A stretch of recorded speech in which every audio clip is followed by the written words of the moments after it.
Well, look, thank you so much, everybody, for joining us today for Future Facing. How will the material landscape be reshaped by the circular economy?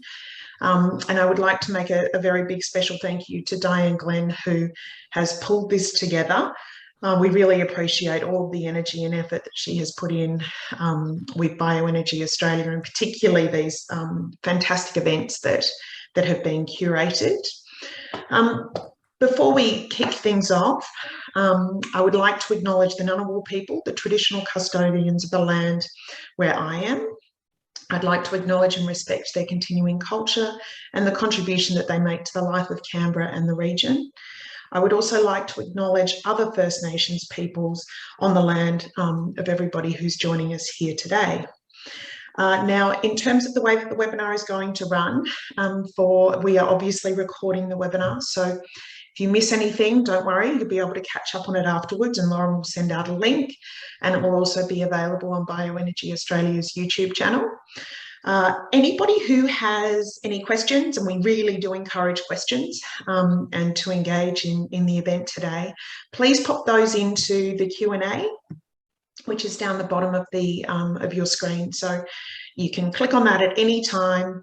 Dianne will be managing all of those, and she will be getting to those questions throughout the session. So thank you once again, everybody, for joining us today. Thank you to all of our members who have supported us so much over these last couple of years with COVID. We really do think that 2022 is going to be a really big year for bioenergy in Australia. And at that point, I will now hand over to Di. Thank you so much.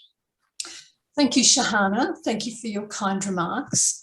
On the behalf of the Circular Economy Network, I'd like to welcome everyone to the inaugural lecture in the Future Facing series.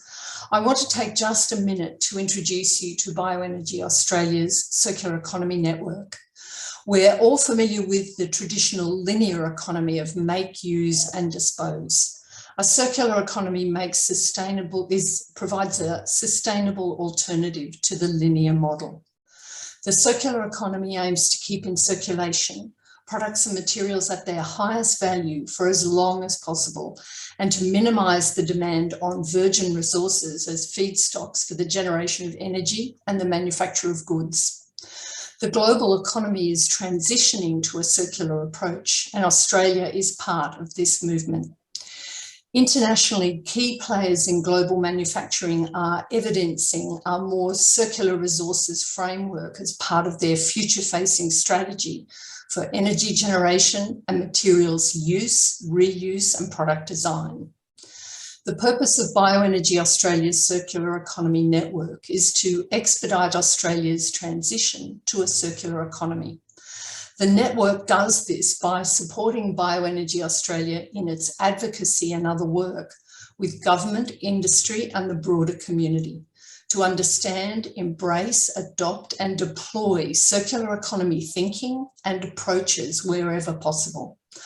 I would like to introduce the Victorian CleanTech cluster as the co-host of today's lecture and call upon Nigel Murphy, the chair of the Victorian CleanTech cluster, for his remarks. Thank you, Nigel. Thanks very much, Di. I'd just like to echo your words there. The Victorian CleanTech cluster was set up so that we don't work in silos. We've all got to work together to make the clean economy and a clean tech future a reality. So what the Victorian CleanTech cluster does is it tries to bring together industry, government, research and capital for the purpose of creating a better, more sustainable future for us and for our children. And, you know, most of my life, we've lived in an economy which really hasn't properly accounted for pollution or resource use. So I think it's very exciting that there's a growing realisation in our society that the clean tech circular economy is the way to go, and it will create jobs. It will create economic opportunities, and it will ensure that we stay relevant in the world moving forward. So it's great to be here, and I'm really looking forward to Scott and Helen's presentations. And if anyone wants to find out more or join the Victorian CleanTech cluster, join what we're trying to do in Victoria, please visit our website at victoriancleantech.org.au or send me an email. So great to be here, and I look forward to the presentations ahead. Thanks, Di. Thanks, Nigel. The Circular Economy Network's Future Facing Symposium is a series of lectures from specialists across industry, within government, as well as market analysts and observers. Over the course of this year, these speakers will reflect on important future challenges within the Australian economic landscape and what innovative strategies and thinking are needed to meet these challenges. Today's session is future facing. How will the material and energy landscape be reshaped by the circular economy? As Shahana prefaced, there will be discussion following the presentations. Please add your name and association to your question when you enter the question into the Q&A section. Our first speaker is Professor Scott Valentine, Senior Circular Economy Advisor at KPMG Australia and Professor of Regenerative Planning and Circular Economy at Kyushu University, Japan. In Scott's most recent book, Empowering the Great Energy Transition, he and his co-authors argue that while an energy transition is inevitable, the central question now is, can we enact a transition before the perils of climate change detrimentally alter the ecological and economic world as we know it? Recently, Scott has engaged with LGAs and businesses throughout Australia on the development of circular economy strategies. There is a parallel to his energy work in the circular economy because there is a transition afoot in resource management as well. Increasingly, businesses and companies are realising that better resource productivity means more profitable business operation with a lower resource footprint. In his presentation, Transitions Everywhere, Energy, the Circular Economy and the Role of Bioenergy, Scott will review the energy landscape and introduce developments in the circular economy in that landscape before delving into a discussion on what this means for firms in the biofuel space and the supply chains that support this industry sector. Thank you, Scott. Great. Thank you very much, Di, for a lovely introduction. Lauren, I've just been trying to share my slide, but it's disabled. So if you wouldn't mind enabling the screen sharing so I can present my slide deck. And while you're doing that, I'd just like to thank, Di at Corelli and Shahana and Lauren at Bioenergy Australia, and of course Nigel at Victorian CleanTech Cluster for a kind invitation today. I really look forward to hearing at least what the other guest has to say. This is very common for me to be given the original slot because I usually set the bar at such a low level that it enables everybody else to be stars, and of course, so that means you're going to get the cymbals from me, and you'll get the taiko drums from Helen. I see that we've got the screen sharing now enabled. So can I just check to make sure that you can see my slide that says musings on energy and the circular economy? Yes. Great. All right. Well, first of all, I guess I should say greetings from Fukuoka, Japan. These are some local pictures from Fukuoka during cherry blossom season from last year. We're about 2 weeks away from this again this year, so I look forward to endless days and evenings of quaffing sake and brushing sakura petals from my jacket. I just wanted to say, to start off, I actually cut my teeth as a researcher in energy. So it's kind of nice to be going back to my roots a little bit here. Our last, the last book that I wrote was 2 years ago. We published it, Empowering the Great Energy Transition. It was written with Marilyn Brown, who's a Nobel laureate, and energy superstar Benjamin Sovacool. And so, two of the three authors are absolute geniuses. The bad news is that neither of them are me. The premise for Empowering the Great Energy Transition was actually quite simple. We looked at a number of trends and we concluded, I think as everyone else is concluding these days, that the transition away from carbon-based energy sources is now has so much momentum and investment behind it that it is inevitably going to happen. And so the premise behind the book was, if it's going to happen anyway, shouldn't we find ways to expedite the transition in order to ensure that we, attenuate some of the worst impacts attributed to climate change? And so we had really a list of a number of serious impediments that we felt needed to be overcome in order to encourage or foster a more expedient transition.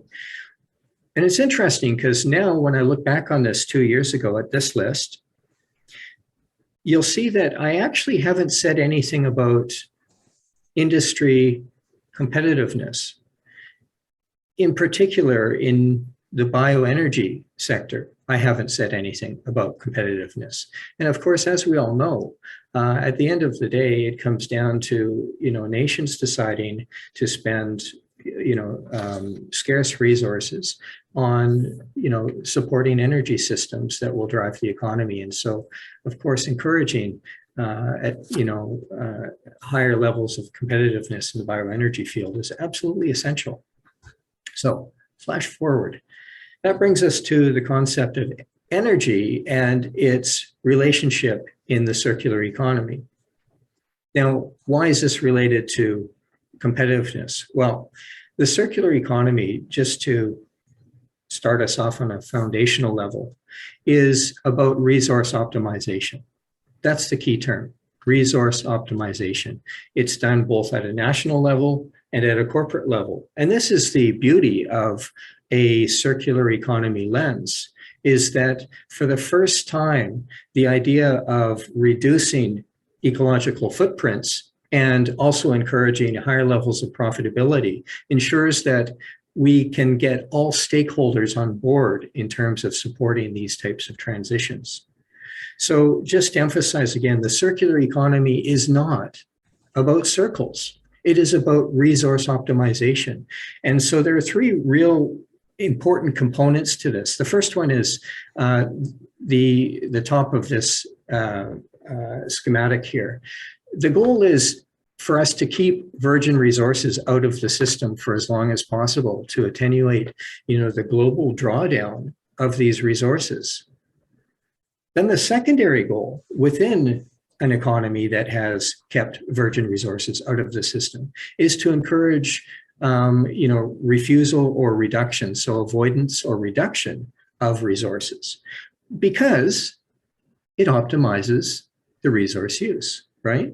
So, if you can actually cut your resource use in half and maintain the same level of profitability, your profitability increases exponentially, doesn't it? And that's the goal behind the circular economy. And that's why, this pyramid here, which I refer to as the resource pyramid, comes into play in the circular economy. The reason why reuse and repair are at the top of the pyramid is because these activities actually don't require as much resources in order to drive that particular type of circulatory activity. So if you reuse something, to put it simply, you just bring it back to wherever it came from, buff it up and send it back out again. Similarly, for the repair, you bring the products back to a shop, you add a few wires, buff it up, send it out again. That is significantly different than a recycling operation, which is at the bottom of the hierarchy, which requires a significant amount of investment, labor, transportation, energy in order to transform used resources back into reusable resources.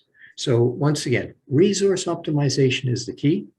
And if resource optimization is the key for the circular economy, it's got to be key for the bioenergy field as it attempts to play a central role in the circular economy.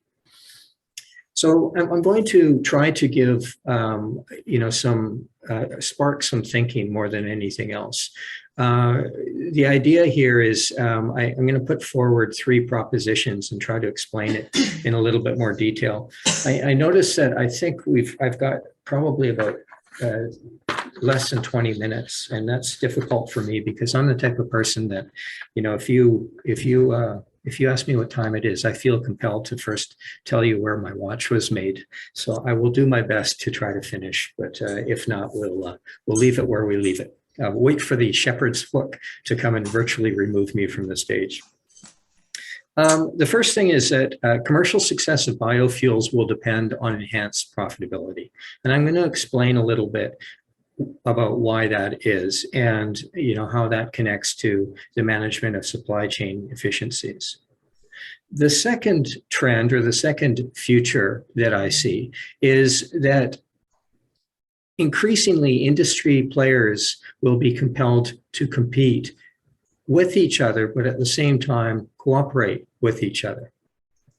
So alliances is the thing that is going to promote competitive advantages, both within the bioenergy sector and external to the bioenergy sector. And then finally, with innovative technologies comes the need to educate policymakers and key stakeholders. And I'll provide you with a couple of examples of what I mean by that. Okay. So the first thing, I'm going to have to move these around a little bit. Supply chain inefficiency. So here's a map of the key pipelines that are owned by the APA group. And so these are obviously put in place to, to transfer gas from its source to demand centers or to shipping hubs. The great thing about this is that as we start to move toward a bioenergy sector, we are going to see some new opportunities, even for companies that have entrenched investments. So while this might be a risk to companies like APA, if, for example, we were to phase out liquid natural gas or oil, what we also see here are some of these entrenched investments, such as pipelines, are also valuable conduits for transferring fuels of other natures. And what's interesting about this is if you look at the nature of these pipelines, most of them are in rural areas that are in need of development assistance. And so this gives a wonderful opportunity for farmers to begin to, hedge some of their investments in different crop types by upscaling to crop types that are capable of delivering fuels and therefore maybe attracting higher profits for the farmers.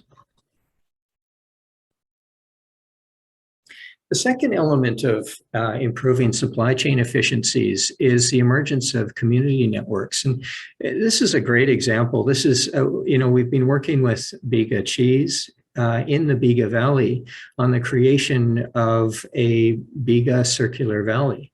And central to that is the discussion about the role of decentralized energy and how energy resilience can be infused into the valley itself.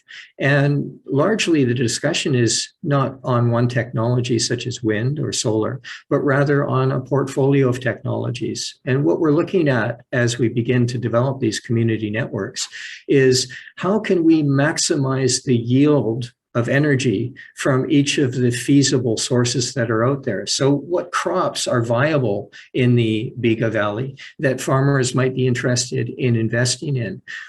How can we most effectively make use of, some of the methane producing elements to the farming industry in Bega, where, of course, cattle rearing is a major industry.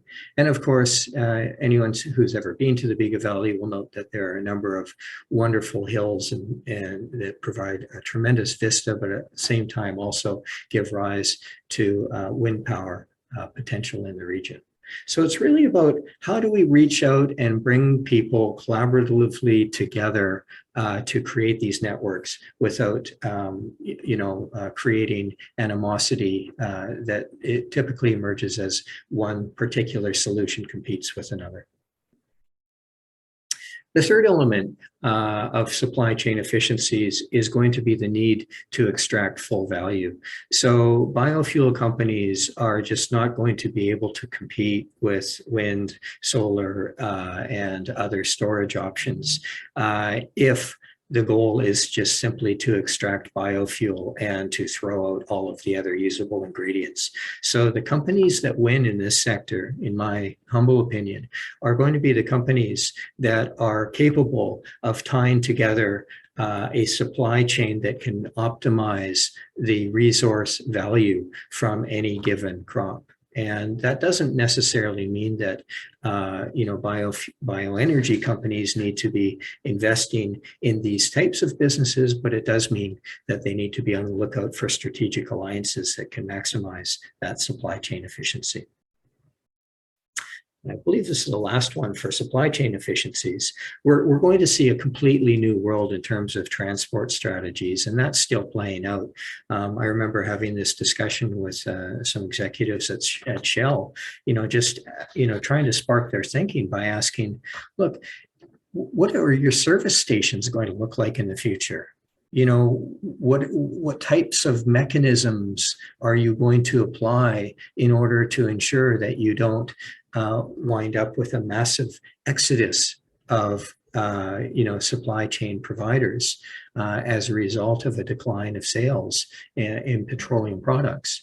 And so, we're going to see opportunities once again for collaborations as we begin to look for ways to maximize the resources. So no longer are we simply going to be using energy, for example, to propel transportation. We're going to also be using energy to, at the same time, provide electrification for our homes, while our homes, as you all know, also have the potential to provide, decentralized sources of energy through things like photovoltaic panel placement. Okay, second trend, co-opetition. So the idea of competitors cooperating. And nothing, I think, describes this better than these types of graphs that you see to highlight the symbiosis or the symbiotic nature between different types of energy forms. So here's the one with, solar and wind that I'm sure all of you are familiar with. So solar, when does it peak? Well, it peaks at noon, roughly, during the day when sun is shining. Wind, when does that peak? Well, it peaks, in the evenings when, there is a thermal variation between the marine and the land habitats. And as a result of that, when wind speeds pick up. So when you put these two together, suddenly you begin to see a picture whereby these types of portfolio solutions can actually provide a reliable flow of energy around which other peaking systems such as bioenergy can be utilized in order to take up the slack for that exists between supply and demand. The other thing in terms of co-opetition is the importance of extracting full value. And this, again, highlights a little bit of what I was talking about earlier in terms of algae. Frankly, the algae industry, you can't make money just having algae biofuel. these days. You've got to be extracting, the aminos from the algae. You've got to be looking at other uses. And this is very similar to the case for many biofuel crops as well. In order to make businesses successful, there has to be an integrated supply chain where a lot of thought is being given to maximizing the value from each hectare of crop that's produced in a given region. And that means getting creative, the creation of insect oils, the extraction of fatty acids, for example, in addition to all of the other potential elements that are associated with bioenergy. And this is actually supported by a lot of research. These are relatively recent journal studies where, a number of scientists have been looking at, the value of, co-digestion when it comes to biofuel solutions. So, the one on the top left, for example, is looking at microalgae and sewage. And indeed, I toured a plant in Kalundborg in Denmark that was doing just that. They were looking at using algae to help to purify or treat water in addition to the flocculation process. But at the same time, they saw the microalgae as it grew as a valid source of fuel for its plant. Similarly, as you can see on the top right, there's been research that looks at what happens when you add a carbon-based ingredients such as biochar to food waste. Does this improve the anaerobic digestion pace of the mixture? Similarly, down at the bottom right, sewage slud and food waste, cheese whey. These are all, different studies, and it just highlights the importance of, tying networks together that, networks that frankly, historically have never existed before. The other element of this is the need for regional economies of scale. So as we move from centralized energy systems to decentralized systems, there's the need for regional economies of scale to ensure that we keep the prices down. And so that means that we're going to have to put some thought into the types of investments that are necessary to build plants that can achieve these economies. And frankly, this represents wonderful opportunities for bioenergy providers to begin to extend investment along their supply chain by developing co-op investment opportunities for these types of plants. And this is a good example of one that's here locally in Fukuoka Prefecture, because there isn't one company here in Kyushu, Japan, that is capable of producing, crops to the scale necessary to run a viable biofuel operation.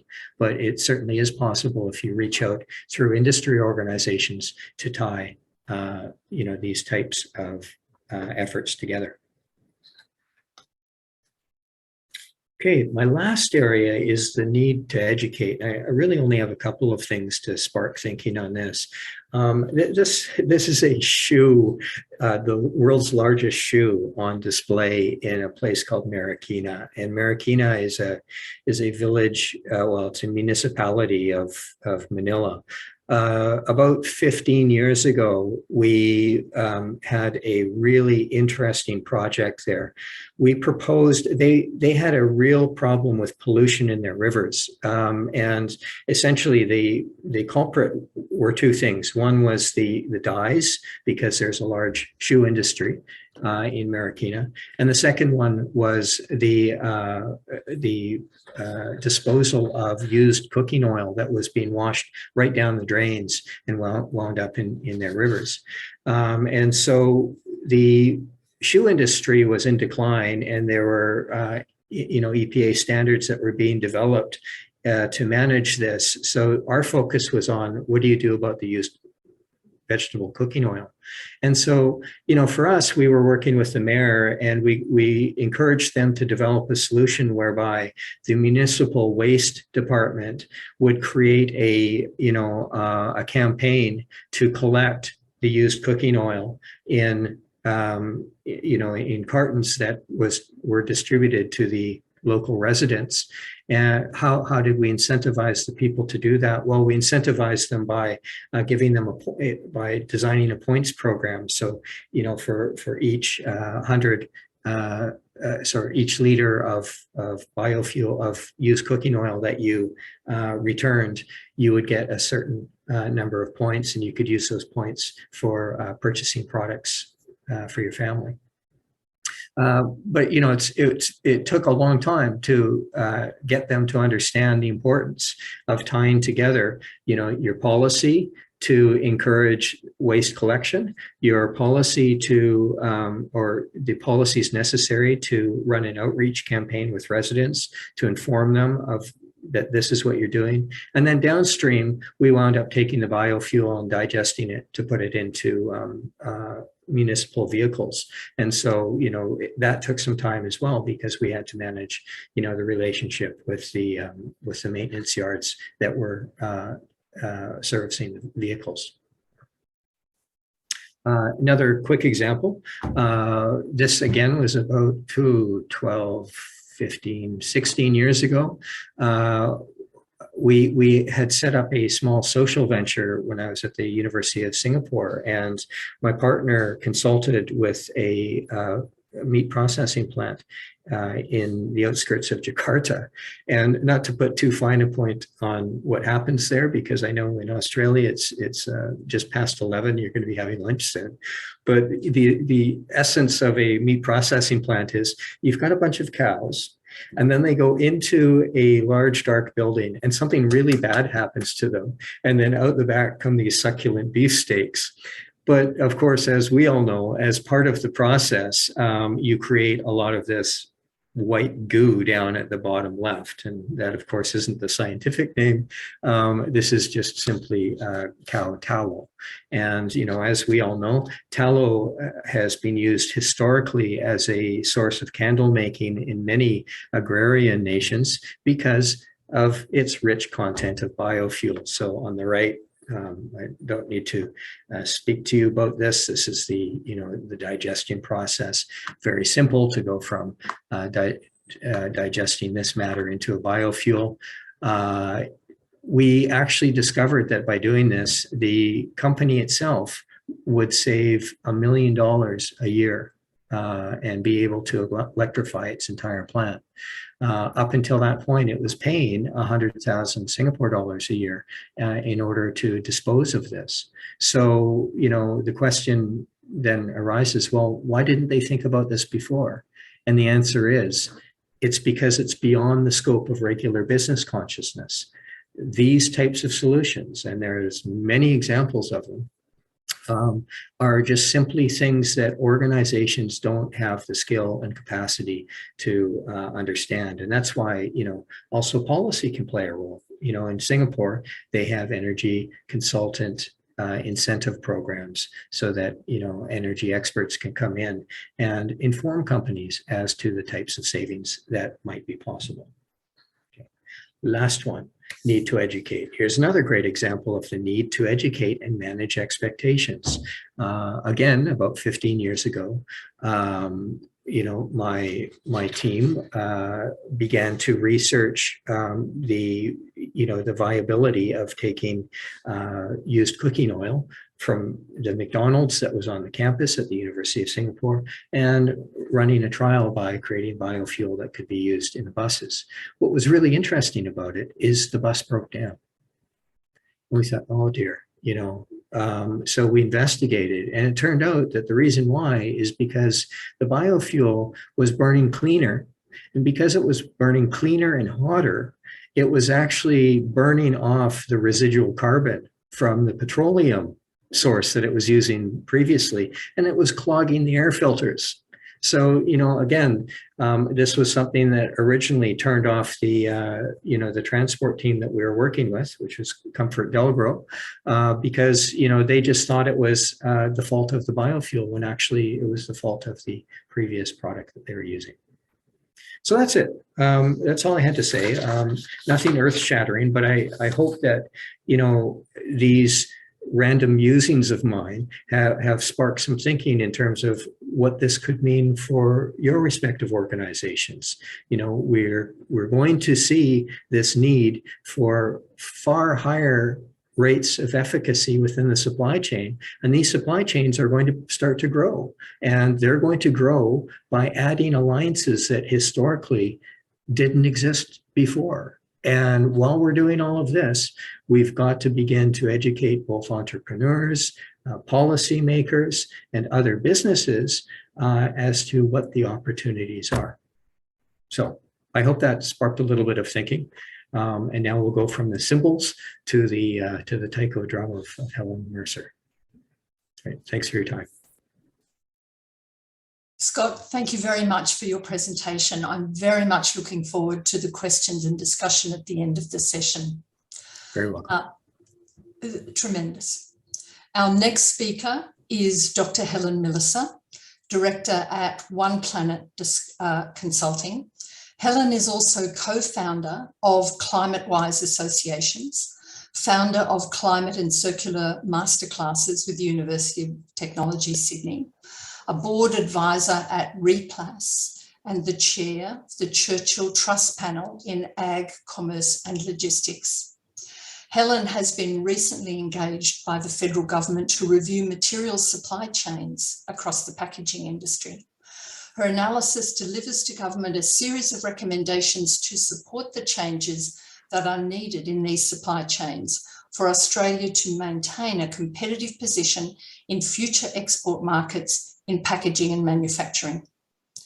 In her presentation, Future Vision for Australian Manufacturing and Biomass Resources, Helen will address how the principles of circularity and sustainability will drive future plastics manufacturing and other sectors in Australia, how supply chains for these industries must respond to the demands of the circular economy as exacted by future export customers, and how Australia can lead the world in rethinking supply chain design for manufacturing. Helen, thank you. Thank you so much, Dianne, and hello to everyone. I hope you can see me all right. Thank you so much for your introduction, Dianne. I'll start by saying I don't have a PhD, so I'm not a doctor. After submitting that material to you, I changed the topic slightly to be more relevant to this audience. So I hope that you enjoy my presentation. And I do want to give a shout out, not just to Dianne and to the Bioenergy Australia network people, but also to Peter Hansford, if he's on the line, and Nigel Murphy at the Victorian CleanTech cluster. Thank you so much for suggesting I make a contribution to this important session today about future facing. So I'll try and share the screen, and hopefully that'll work for you. Please tell me if you can see that screen. Yes, we can see it. Fantastic, great. All right. So the question for the topic for this morning is material and energy landscape, reshaping biocircular economy. It's a question, and it is whether indeed it's feasible or not. And I believe utterly that it is feasible. The two are intrinsically linked. However, we have some significant changes to make if we want to achieve it. So there's no, I hope people go away from today's discussion enthused and energised and appreciating the enormity of the task that we have before us. It is a global one, as we've heard already to some extent, and it's also very much a local one. And I follow up Scott's point that it's about a competitive position. Australia has customarily relied on very cheap energy sources, which unfortunately have been extremely greenhouse polluting and intensive, that being coal systems and liquid fuels of gas, as well as oil. And so for us to transition our energy system is a really big ask. Clearly, a significant amount of inroads have been made with solar and wind. but not so much with bioenergy in Australia. And there are a number of reasons for that, which I will address today. But principally what I'm going to talk about is system change that we require, both within your workplace, in the policy landscape that we operate in, and in our education and conversations that we need to have. So let me see. A little bit about Dianne has mentioned some of the work I'm currently working on. Just about to have published the final edition of a report for Mornington Peninsula Shire Council on a food economy and agroecology strategy. Yes, we're doing some work at the moment, myself and RMIT and Arcadis, on design for circularity here in Australia and how we make some fundamental changes to that, and I'll present a bit on that. And I've also been working quite a bit with APCO on recycled content guide, targets and so forth, and mentioning my climate-wise background. So I'm also involved in judging a number of programs here in Australia, which give me great joy and satisfaction. It's always so wonderful to see people who are innovative doing some extraordinary things. I've worked for many years in manufacturing with manufacturers, with companies ranging from BOC to New Farm, and small operations as well, on sustainability being energy, water, materials and waste. A number of years ago, I worked for a company called Ceramic Fuel Cells, Australia's fuel cell manufacturer, which was a spin-off from CSIRO, and also organics recyclers and bioenergy startups, trying to get more of that happening here within Australia. And I know Nigel through my work with the Victorian Government's New Energy Jobs Fund for 3 years. I was involved in the assessment of grant applications to that program. So that's a little bit about me, more importantly about the world. The wonderful thing about our world, if you want to call it that, is that it truly is international. We trade on commodities and we also trade on our emissions. Our water system is a holistic cycle. Our energy system is interconnected. We are part of one planet, and this is the Goldilocks planet. So we have, Houston, a problem, as the expression might go, and that is that unfortunately the lives that we've been leading are not sustainable.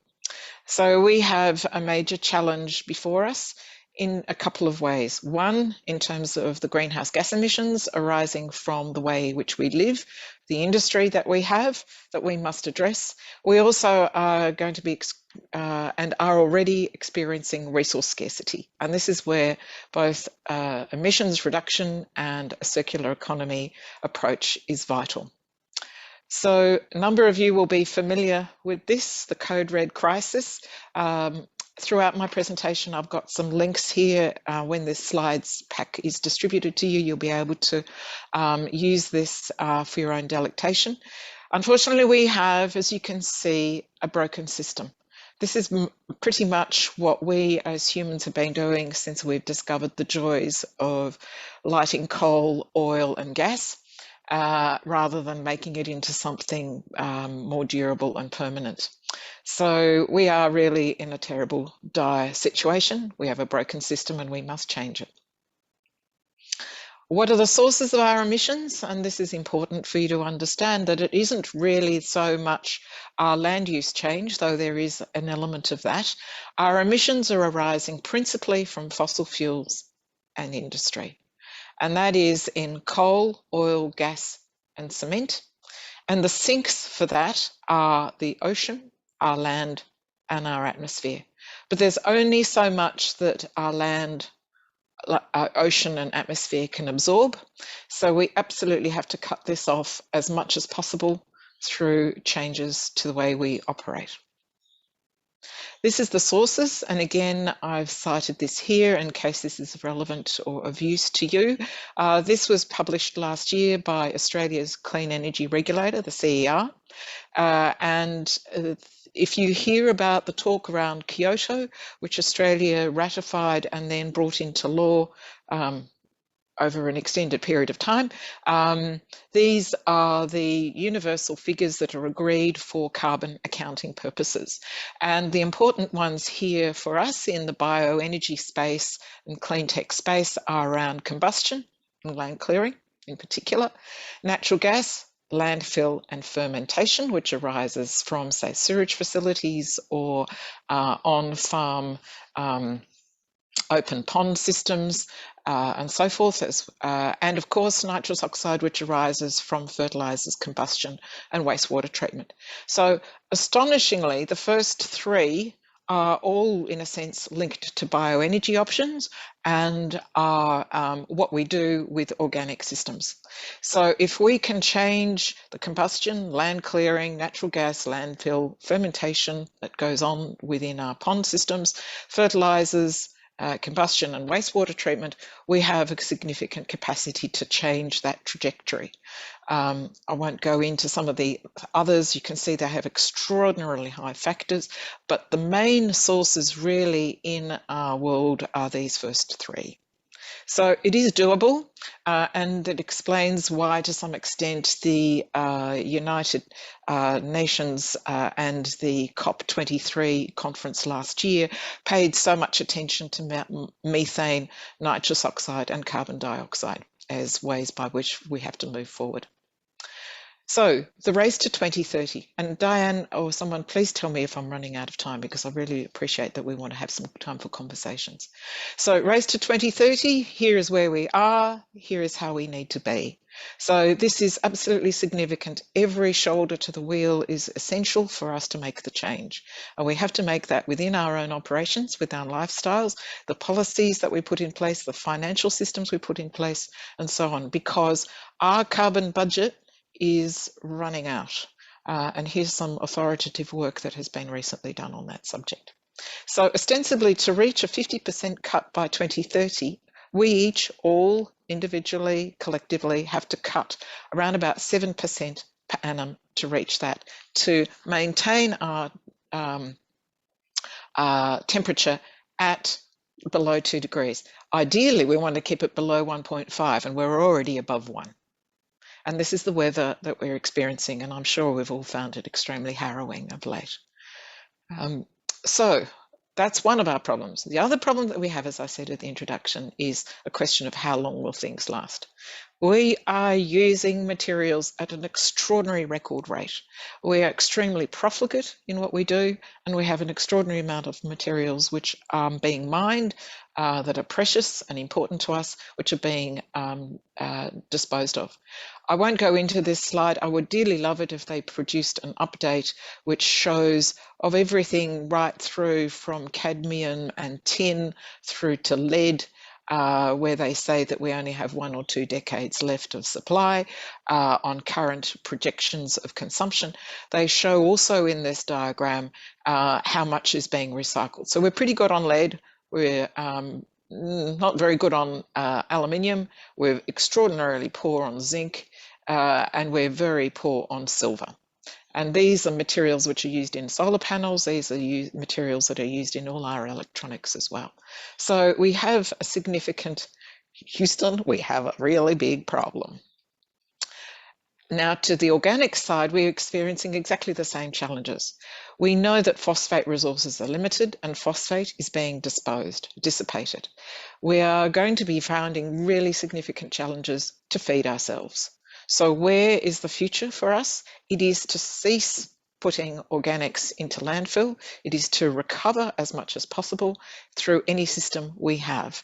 And these are toilets that have been designed to recover urine and the feces for proper treatment. The challenge that we have in Australia to some extent is that we don't source separate like this. And indeed, we still mix our valuable waste materials with heavy industry materials. So we don't have particularly good systems for recovery of that liquid gold that would be so beneficial for us to use on farm or in bioenergy systems. A very brief description. So Scott's already shown us the linear economy and moving to a more circular economy. Currently, to some extent, we have some recycling going on here, but we really need to move to this far more. And the best example of that was this beautiful diagram produced by the Ellen MacArthur Foundation, probably not quite yet a decade ago. But what she did, and the team there, was they identified that in a sense there's actually 2 circular systems. We have the circular system for organic material, which is regenerative, if only we did so much better with that, where we take organics and we can consume it. We put it back into biochemical feedstock, biogas. We put it back into the biosphere for farming. This is the organics renewable flow management, and that is for our timber, our sewage, or all those sorts of liquid and solid wastes. And then we have the finite materials, which is made into our washing machines, our TVs, and so forth, where it's about the share economy, reuse, redistribution. And most of our attention of late has been in Australia and overseas around this, but it needs to equally be on the organic side. So what have we done here in Australia? We have some targets. We have significant losses, and we really are at an infancy stage here in Australia. We've got a long way to go, and all of us on the phone today have a key part to play in this. So a recent report which was produced by for the federal government identified that generated organics from food and garden is about 14 megatons. However, we also have about 28 megatons arising from agriculture, fisheries and manure, largely unprocessed, largely untreated, largely lost on farm or in the system. So we have actually something like 42 megatons per annum, an extraordinary amount that we can do much better with. They've identified that nearly 7 megatons goes to landfill each year. That is from here. We don't know what is lost out of this system. So the challenge that we have is the pricing, the economics, and getting it into more valuable uses. And certainly we grappled with that when I was involved with the New Energy Jobs Fund here in Victoria. We have nevertheless set some targets, and that is to introduce food organics and garden organics collection services to households and businesses by 2023. We're a long way short of that, and we are nowhere introducing food FOGO collections for businesses in Australia. Unlike some other countries such as France or the Netherlands, or even in the UK, where that is practiced, it's not here in Australia. And we're certainly not going to meet the target of halving the amount of organic waste sent to landfill if we are looking at more around that. But I think the government's target is this 6.8. That may be feasible, but certainly not if we're currently on this, not collecting from businesses at all. Here are some reports, and there's a fund currently open for entities maybe on the phone who are interested in applying for some federal government funding to bring about some changes. There's also some work being done through ARENA and the CEFC, which you might want to look at. Perhaps you're familiar with those, which are around bioenergy. Anyway, so in terms of bringing the two together, materials production alone, the way we're going, will exceed the total remaining carbon budget for a 2-degree scenario. So this is our carbon budget. You remember I showed you that downward trajectory that we need to have. This is what we need to have, and this is what, even with efficiency, energy efficiency and zero carbon energy systems, we're going to exceed it on current targets, or even with the best of attempts. So we must absolutely move to a more circular economy going forward. This is from the same report from Europe, where they've looked at the supply chain, and they've identified that we need to take action at all parts of the supply chain. Now, they looked at 4 sectors, which were plastics, steel, cement, and aluminium. Nevertheless, it's relevant for organics as well. So they've identified, for example, that virgin materials currently do not carry the cost of externalities. They don't bear the cost for downstream externalities and cost in design. The policy systems focus on collection volumes, as you see what I saw above. We don't have sufficient end-of-life treatment. We don't focus sufficiently on quality inputs and investment uncertainty, which undercuts business investment into this sector. It tends to be small scale and fragmented, and we need more around incentives on supply. So you can see how they've analysed this, and where we need to get to. And the same applies for organics as well. So I did a version of this for the piece of work for the federal government. Mind you, it was dealing particularly with products, whether it be plastics, electronic goods, and so on, but the same applies again for organics. And that is, again, we need to have better attention on raw material, what we're putting into the system, have producer responsibility and new supply chains with financial incentives for collaboration on R&D and refurbishment. We need industry targets that everyone sticks to. We need demand pull through green procurement. It won't happen without an incentive and surety of a market. We need to change our VET and CPD training systems, standard quality for markets for recovered materials and for secondary material production. So when it comes to things like biogas, you need to be sure what you're putting into the system and what's coming out of it again. And we need to have financial incentives for those collaborations to take place and for new systems and supply chains to be established. Finally, we need to move to landfills and recovery fees. Currently, it is so cheap in Australia to have material, as we know, organic sent to landfill and not for source separation. We need to absolutely change that. So hopefully these sorts of measures are within our remit.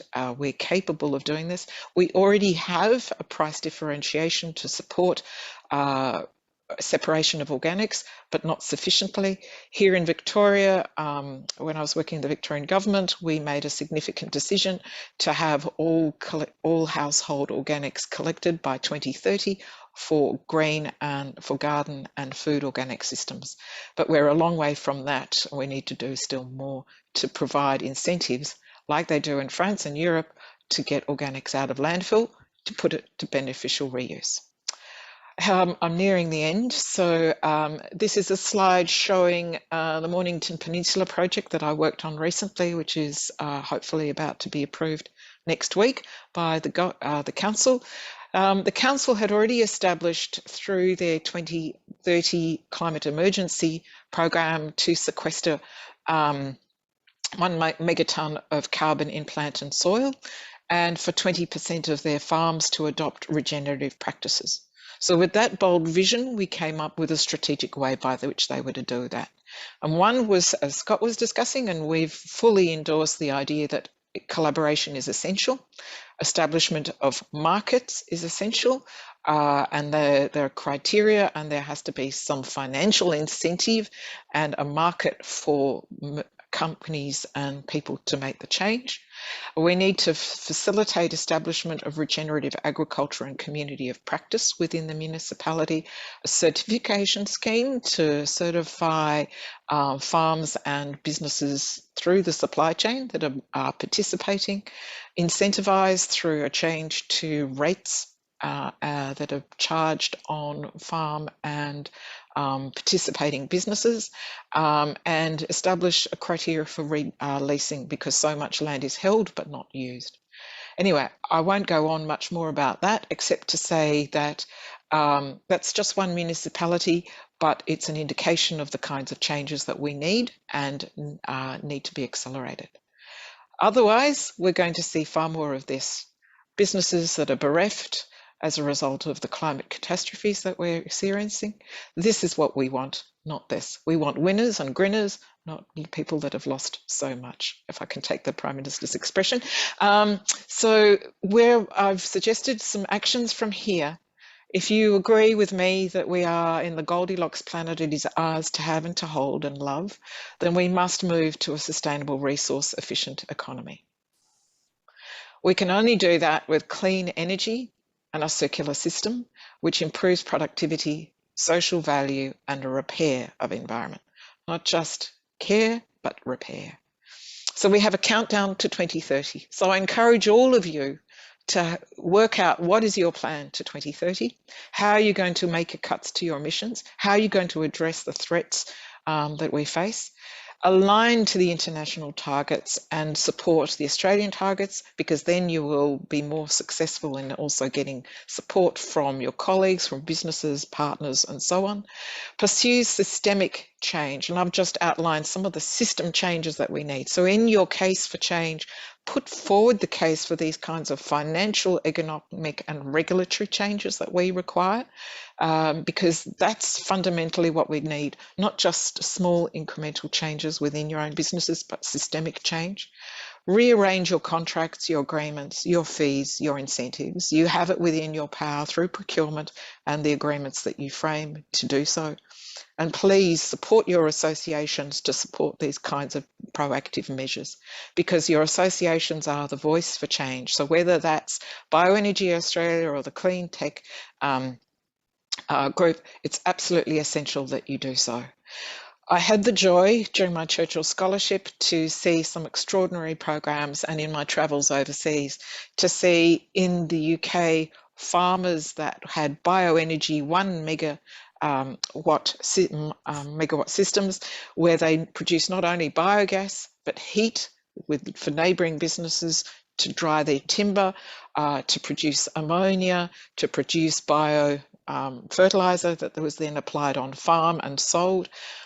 They have the benefit of a carbon price, they have the benefit of a subsidy for heat and biogas generation, and they have the benefit of there being a ban on unexposed sludge ponds, so that it's essential to capture biogas in the UK. You do not see uncovered sludge ponds. There is a completely different system that's been developed over time.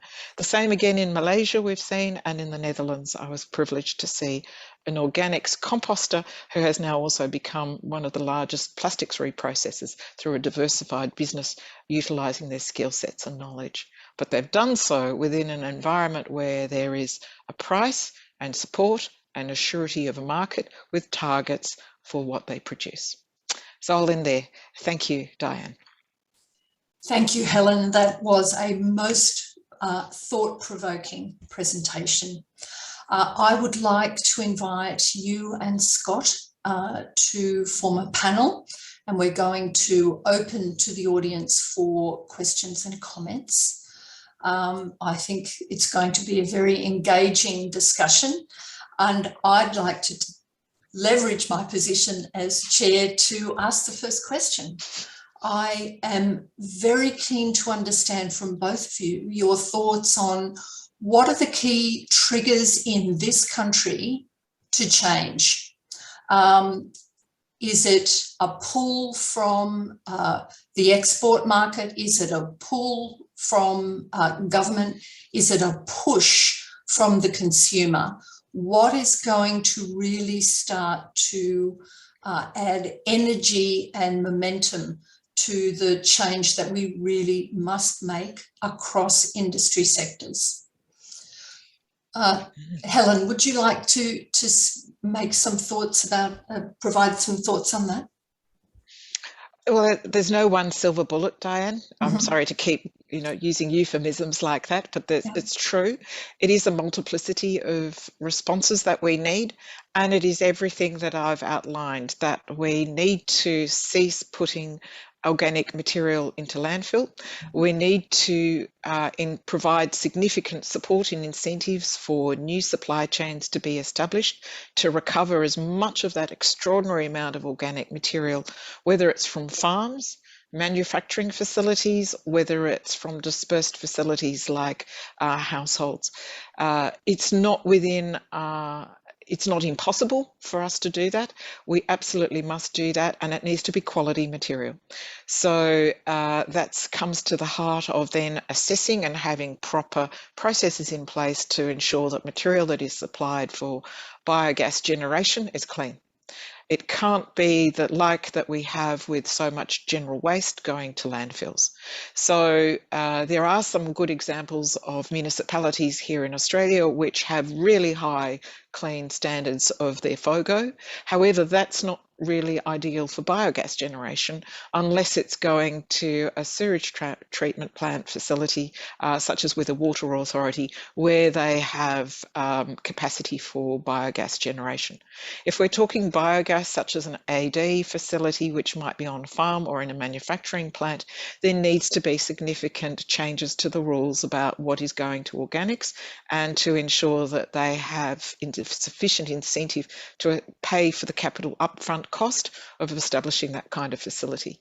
And having been involved with some startups who tried to set up and bring biogas small plants, modular units here to Australia, it's really tough because there's no requirement for or incentive or burden, if you want to call it, either way you want to look at it, there needs to be that here, and that's not currently in place. Also, to some extent, training and conversations like this are instrumental in mainstreaming it so that businesses see themselves not just perhaps as a food manufacturer, but understand that they can establish a partnership with a company that's going to provide the biogas facility to manage and run that if it's at large scale, such as 1 megawatt or larger than that, so, or perhaps even a smaller module. So there can be a lot more done around that side for sure. But at the moment, there's almost no incentive for source separation of organics in order to have biogas generation in Australia, unfortunately. We do have some facilities, and I'm thinking of the biogas that arises from sugarcane. However, that to some extent is a special case, and we know that that goes towards ethanol, and to some extent we can thank John Howard for his special partnership with the sugarcane producers to support that industry back in the 1990s, 2000s in order to establish that. That's the kind of change we want to see across the board or within specific sectors to bring about the change. Okay, thank you. Scott, do you have something to add to that in terms of some of the key triggers for change in this country? Well, thanks, Dianne. I'm glad that Helen went first because she I think, has far greater insight into this than I do. But this is just from my experience working with KPMG in Australia. The reality is that, like in my native country of Canada, the federal government has shown absolutely no leadership whatsoever in this important area. Their policies are regressive and damaging to, I think, the future of Australia. So, hey, there's an opportunity coming up to, to send a message, at the federal level, what voters are looking for. And I think what voters are looking for is, an opportunity to bring back, manufacturing and community networks, business networks. These are the things that provide jobs. Think about, the hesitancy that the feds have shown in terms of shutting down the coal industry. Well, in Australia, the 7-Elevens actually employ more people than the coal industry. So, what are we really talking about here? What we're really talking about is the need for someone at the policy level to have a vision to help coal-dependent communities to transition out of coal. It's not about whether or not we should do it or not. It's a matter of how can we do it more effectively. I know from working with a number of LGAs, there are some, very optimistic and hardworking individuals who want to make this happen. But frankly, at the LGA level, the challenge is, the money. They just don't have the funds to be able to drive this. And as a result of that, you can't have community development, regional development that is spurred on by LGAs. At best, all they can do, given the limited funding that they have, is to act as, sort of conduits to help to build networks. So the question then becomes, how do we build the networks? Well, I think there's two elements there.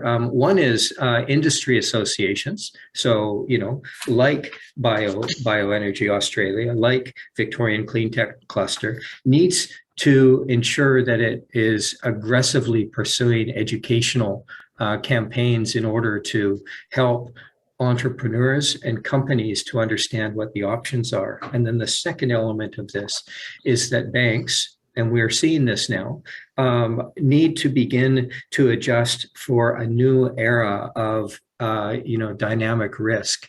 And what I mean by that is they need to begin to adopt new financial models to allow entrepreneurs to venture into this field without worrying about, losing their home should their models go awry.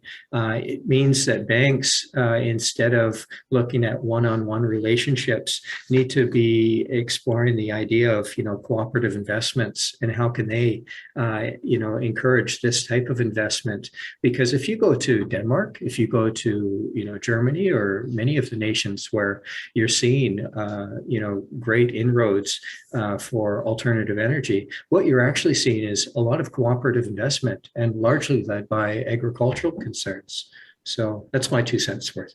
Thank you. So I think the outstanding message from both of you is the power of community education.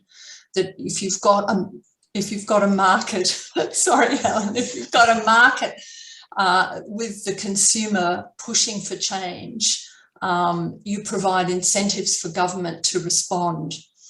We'll leave it there, Helen, because we'll disagree.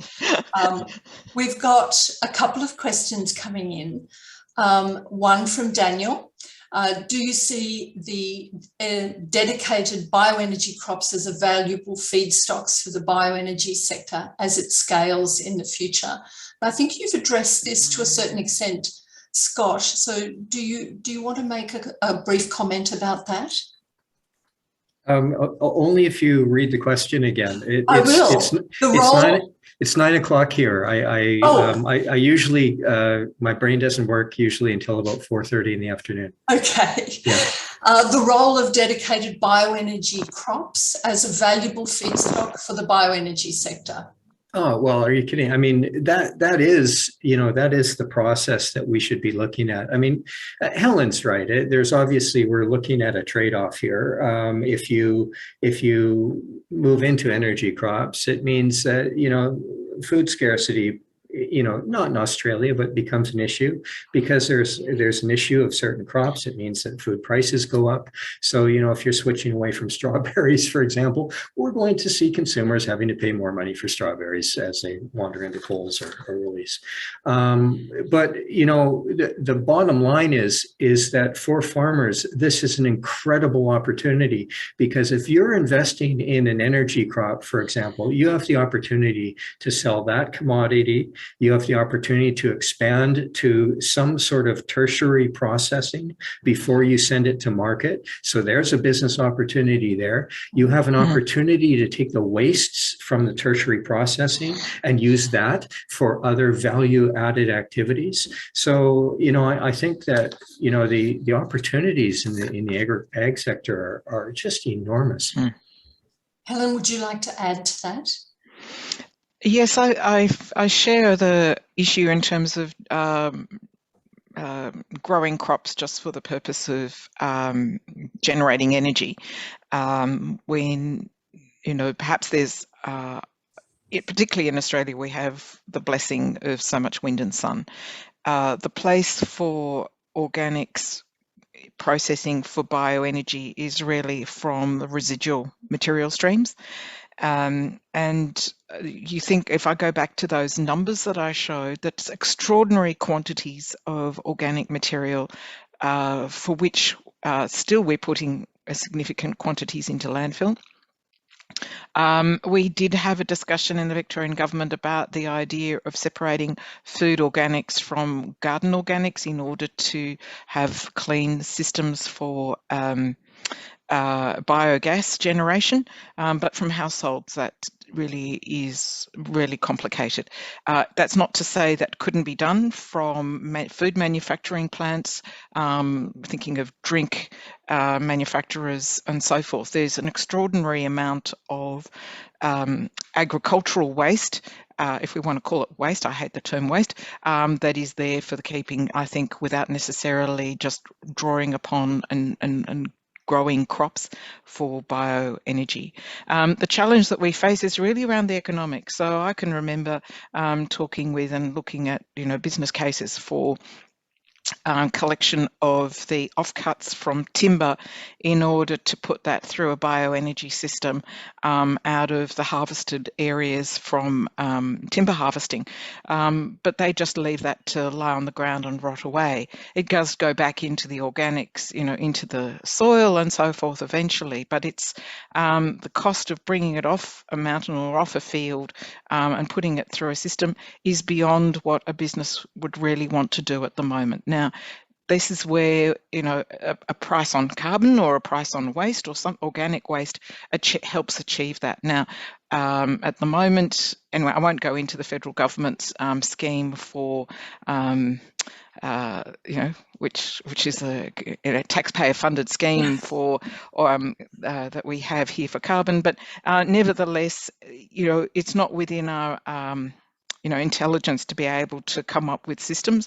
We already have diversion of asbestos, of televisions, of mattresses, tyres from landfill. It's not impossible for us to do the same again with organics. It's a question of will and time and putting the systems in place for it to go to a beneficial place. Indeed. Thank you. I might just add there, Dianne, the price of fertiliser is a significant contributing factor, I think, to farmers in particular rethinking this. And certainly, for example, in Victoria, all the water authorities are required to reduce their greenhouse gas emissions. So they and other water authorities are increasingly looking at more biogas generation opportunities and bringing in material onto their facilities. Whether indeed they can do some kind of joint venture deals or something like that, even more than they do now. So AGL runs a biogas facility at Melbourne Water's Western Treatment Plant. More of those sorts of initiatives could well be put in place going forward. Thank you. Another question that is somewhat different to the topics that we've talked about so far, from Emmanuel Sloan. Bioenergy projects are being stopped or slowed down by lobby groups, accusing bioenergy of contributing to greenhouse gas emission increases, deforestation, poor air quality. And the question is, how do we address those aspects of fake news? Scott. Thanks, good question. Well, this isn't entirely fake news. There are certainly cases of these types of abuses happening. And the reason this happens is the same way Daniel Gower asked, with 23% of farm loss in production, how do we harvest this biomass opportunity? Look, if I'm to be frank, and I hope I don't cause offense here, this just highlights how inefficient the agricultural industry has been, and how, an industry that historically should understand circularity has gotten itself into a very linear supply chain relationship. Look, if you have a particular product where one dynamic change in the market leads to your demise, then you better start looking for ways to diversify your investment. If you look at the agricultural situation, for example, in Denmark, if the market takes a dip for any of the farmers in Denmark, let's take a potato farmer that's on the island of Samsø in Denmark. If it dips, they don't mind so much because they're making money from the wind turbine that's on their land as well, which attenuates some of the losses. They've also, embraced the idea of diversifying their crops to sell locally rather than to sell internationally. Again, another diversification strategy. They take, the waste from the crops. In Samsø in particular, they take woody waste from the crops and sell it into, a pyrolysis system for generating central heating. Again, more revenue for the farmer. So this is really how you attenuate both, criticism of the industry and the threats that, these types of unexpected market, changes could the damage that could be caused by this type of unexpected happenstance by, beginning to understand how you can extend and diversify your operations through the idea of circularity. So, yeah. Helen, fake news. It's a real tough one. God, where do we start on the topic? I think that Scott's right to some extent. Diversification is critical. Proof is, of course, invaluable. Finding allies that will support the case is essential. And finding out a little bit about those that are making the accusations. I don't want to say go after them, but if it's not substantiated, then that really has to be called out at every opportunity, and their credibility questioned. So that's what I would say. Okay, thank you. But clearly, as Scott has pointed out, there are points at which the accusation could be justified to a certain extent and a trigger for further change. But thank you for that.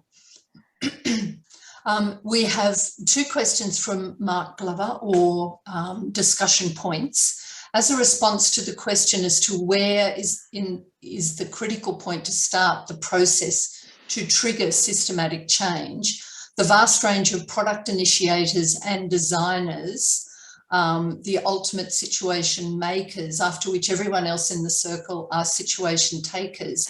So do we start engaging such product initiators and designers as a national priority? Could I ask a question of the person who asked the question? Go ahead. So I'm not sure when we, who's the product, I've forgotten the term that was used there, but so we're talking about companies there that supply biogas equipment and facilities. Is that the question that's being asked there? That's all right. We might leave Mark to come back to that and maybe clarify his question. We have, because of time is moving along, we have another question by Andre Lopez. I would like to hear your thoughts on fertilisers. There seems to be an obsession with carbon and the phase out of coal and fossil fuels, but not a lot of talk about phasing out fertilisers at the same time that food production will need to increase. To make things worse, ammonia, with its 265 times GHG effect intensity, is now being considered a fuel of the future. What is the pathway that we need to take? Scott, would you like to start with a comment in response to that question? Yikes. A bit beyond, I think, my sphere of expertise, I would think. But, look, globally, we have a severe decline in the productivity of agricultural lands. And we've found ourselves into a vicious cycle because of the way that land has been degraded. We actually need to use fertilizers in order to maintain productivity levels, and which further then degrades the organic capability of the land to regenerate. And so we're stuck in this cycle. And again, this goes right back to the discussion that I was having earlier. If you've got a diversified agricultural setup, then organics are actually, it's in your favor to design a system that tries to minimize the worst of the fertilizers, because that is going to allow you to have value added to the products that you're selling. The challenge, of course, is to build local markets and efficient transport systems to ensure that organically grown materials actually get to market, so it's still fresh and still can redeem the high value added that would normally be associated with organics. Anyway, that's sorry if I don't have any more depth on that one. That was a robust answer. Helen, I would love to hear your thoughts. Indeed, and I wrote an article which was published in the West Australian just a couple of weeks ago about exactly this particular topic, and we've seen significant increase in the price of fertilisers for farmers.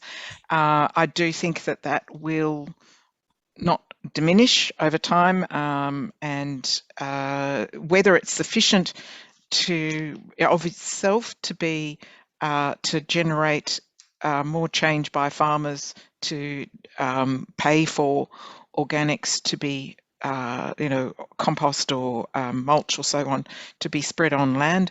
I hope so, but that again is still one farmer at a time rather than it being a systemic change, which is what we need really. So it does need some changes to the rules and regulations. So I mentioned, for example, that in the UK, you cannot have a sludge pond from a dairy farm or piggery or so forth unexposed. It needs to be covered. There needs to be some biogas capture. We have a system here in Australia where farmers of any kind can spread poultry manure or any kind of manure on land or leave it there, even from poultry farms. That is the most rich, intensive material, and no wonder our streams are being degraded as a consequence of that. So to see that material truly being wasted and not being well captured and applied, they take the chickens out, they take the straw mulch out, they take the manure, but it doesn't go for a beneficial use. And you just kind of scratch your head and go, why on earth not? So there are opportunities for us to do much better. And this is where I'm saying we need to change our systems. And why I frowned earlier, Dianne, it's not just a question of education. It really is a question for us in these sorts of forums to be debating what are the policy levers, what is the case that we put to the government, to the regulators for the change to bring about the changes that we want. So if industry players, whether they're manufacturers or organics processors or they are biogas hopefuls and startups or existing operators, let's bring the parties together and come up with a strategic plan as to how we're going to bring about the changes that we need and which situations that will best apply, because it won't apply everywhere. We will have hub and spoke system where material will be moved to a new site, it will be treated there, and then the byproducts will be sent elsewhere, or in certain circumstances it will be treated on site. So we can it's not within our capacity. It is within our capacity to think about how we do that. What material goes for organic composting, what material goes for biogas generation, and how we do it. So, and how we price it. So we can do it. I'm absolutely convinced of that, and I would hope that maybe in another future-facing forum like this, that can be, it might be a bit dry and uninteresting for people to talk about what are these things that the industry may ask for, but I don't know that we need diagrams on how biogas systems work. I think perhaps a lot of people know that, but if we can start to come up with solutions, we will help drive the change we want within governments as well. I think that's an excellent place to stop, and how could it possibly ever be dry and uninteresting? I would like, I know we have a couple of questions and comments that we have not gotten to, especially a gentleman from Colorado, and welcome to the seminar. But I would encourage the audience to perhaps contact you both directly with their questions if they would like to get your commentary. On behalf of the Circular Economy Network, I would like to thank you both very much for your presentations and engagement today. Professor Scott Valentine, Senior Circular Economy Advisor at KPMG and at Kyushu University, and Helen Millicer, Director of One Planet Consulting. Thank you so much for your time today. You have made a fabulous preliminary lecture for our symposium, and thank you to our audience. Thanks, Di. It's a pleasure. Thank you.